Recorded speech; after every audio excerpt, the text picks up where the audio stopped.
Hey guys, and welcome to the second video within my Dungeons and Raids guide series. Today's boss is within a raid, in particular the first boss within the Frozen Tempest raid. The boss is called Gelidra.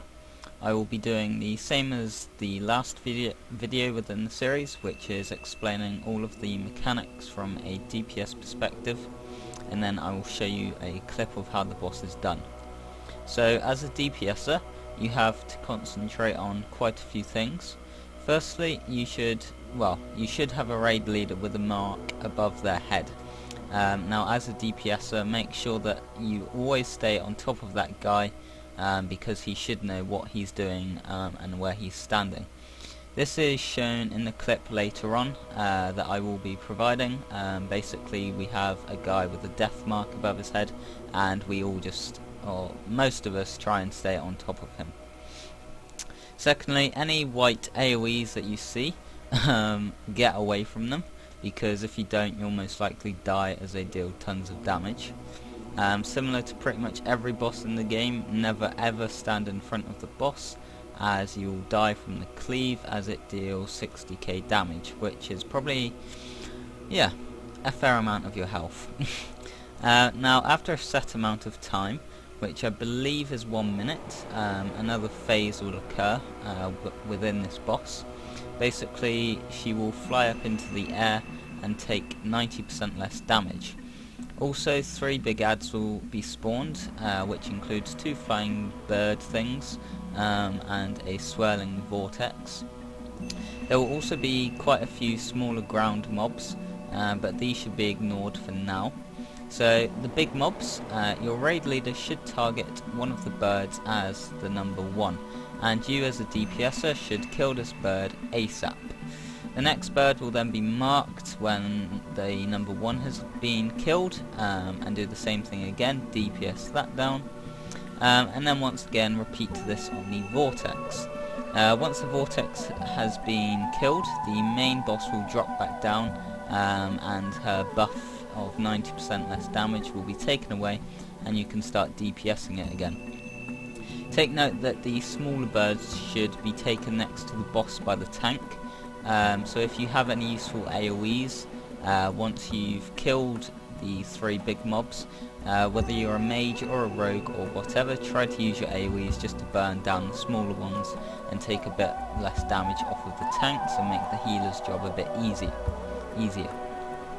Then for the rest of the boss battle, rinse and repeat.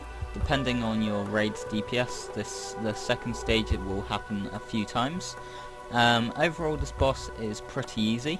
It just takes a little bit of time to get used to and a bit of practice. And there is also the luck aspect, in that you can get lucky, whereby the AoEs never spawn around your raid, or unlucky where every single one is spammed on top of you. So that's it for the mechanics of this boss. Now I'll show you a clip of how it's done. And before you see it, I'm sorry that I wasn't speaking or anything, so hopefully the background music makes things slightly less boring for you to watch. But anyways, enjoy the fight.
And there we go.